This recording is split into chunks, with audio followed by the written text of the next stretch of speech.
News చూస్తున్నాం. ఎన్నికల commission అనుమతి రానందున రాష్ట్ర మంత్రివర్గ సమావేశం వాయిదా పడితే ఈ రోజు మధ్యాహ్నం కేబినెట్ సమావేశం నిర్వహించేందుకు రాష్ట్ర ముఖ్యమంత్రి రేవంత్ రెడ్డి నిర్ణయం తీసుకున్నారు. ఎన్నికల కోడ్ అమల్లో ఉన్నందున కేబినెట్ సమావేశానికి ప్రభుత్వం ఈసీ అనుమతి కోరింది. కానీ ఇప్పటి వరకు ఈసీ నుంచి అనుమతి రాలేదు. దీంతో ఈ రోజు జరగాల్సిన కేబినెట్ భేటీ నిలిచిపోయింది. ఇక ఈసీ నుంచి ఏ క్షణమైన అనుమతి వస్తుందని మంత్రులందరూ ఇవాళ మధ్యాహ్నం నుంచి రాత్రి వరకు సచివాలయంలోనే వేచున్నారు. ఇక ప్రభుత్వ ప్రధాన కార్యదర్శితో పాటు అన్ని విభాగాల అధికారులు కేబినెట్ భేటీకి హాజరయ్యేందుకు ఆఫీసులకు చేరుకున్నారు.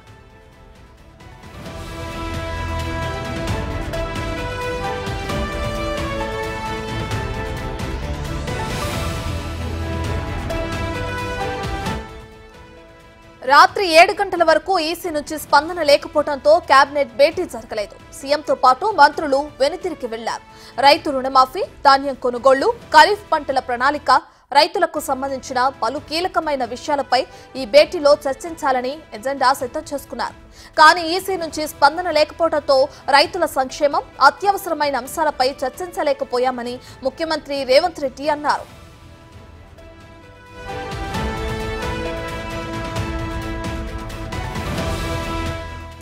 జూన్ 2న తెలంగాణ రాష్ట్ర ఆవిర్భావ దినోత్సవం. అందుకు సంబంధించిన వేడుకల నిర్వహణలతో పాటు పునర్విభజనకు 10 ఏళ్లు పూర్తి కావడంతో ఇప్పటి వరకు 2 రాష్ట్రాల మధ్య పెండింగ్ లో ఉన్న అంశాలు, పునర్విభజన చట్టంలో పెండింగ్ లో ఉన్న కీలకమైన అంశాలను కేబినెట్ భేటీలో చర్చించాలని ముఖ్యమంత్రి నిర్ణయించారు. అయితే కేబినెట్ భేటీ వాయిదా పడడంతో వీటిపై చర్చ జరగలేదు.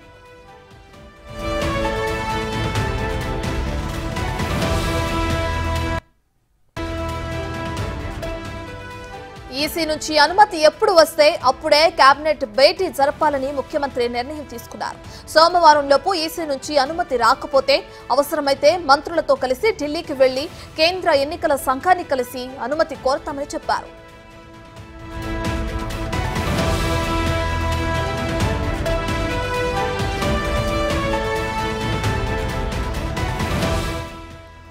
ఇదే అంశానికి సంబంధించి మరింత సమాచారాన్ని మా ప్రతినిధి సాదిక్ ఫోన్ ఇన్ లో అందిస్తారు.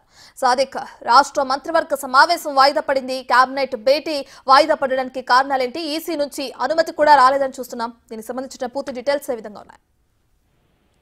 రత్న, ఈ రోజు తెలంగాణ కేబినెట్ సమావేశం కావాల్సి ఉండే, అయితే దీనికి సంబంధించిన రాష్ట్రంలో ఎన్నికల కోడ్ ఉన్న నేపథ్యంలో దీనికి సంబంధించిన వెసులుబాటు కల్పించాలని తెలంగాణ రాష్ట్ర ప్రభుత్వం సిఎస్ శాంతకుమారి కేంద్ర ఎన్నికల సంఘానికి లేఖ రాసింది. అయితే వారు ఇంతవరకు కూడా సాయంత్రం 7 గంటల వరకు కూడా ఈసీ నుంచి ఎటువంటి రిప్లై రాకపోవడంతో ఈ రోజు జరగాల్సినటువంటి కేబినెట్ సమావేశం వాయిదా పడింది. ప్రధానంగా రాష్ట్రంలో చాలా సమస్యలు ఉన్నాయి. పరిపాలన అన్నది పూర్తి స్థాయిలో ఉండాలి.